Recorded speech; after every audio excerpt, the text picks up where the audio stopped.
Now let's focus on a blue-eyed boy of India's startup sector that now is in deep trouble. EdTech giant Byju's, which has been troubled by mass layoffs, mounting losses, valuation cuts and several other issues, now has a future plan.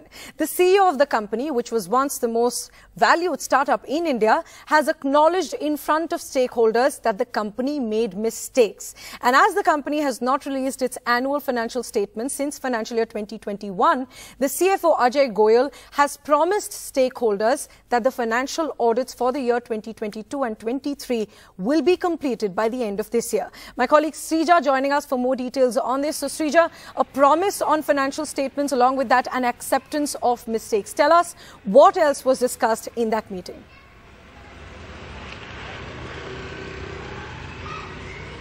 Well, it all began with Byju's reporting a loss of a little over 2,500 crore rupees. This is for the financial year of 2019 and 2020. And thereafter, we went on to report there was retrenchment, which was reported within Byju's. And we went on to see how Byju's, the EdTech giant, also issued a statement saying that this was only restructuring of the company. So we could only see that, months after how this particular company just began to collapse one after the other, because right after that, we went on to see where several of the labour ministers, whether that's right here in Karnataka or even for that matter, Kerala, had to intervene clearly. Several of the, employees were also protesting in the meanwhile. And we went on to also understand where eventually Byju's had to file a lawsuit against one of its lenders, we understand, which is against the loan term B. And additionally, the Byju's also had to pay up nearly $40 million, which is just as an interest as far as the payment is concerned.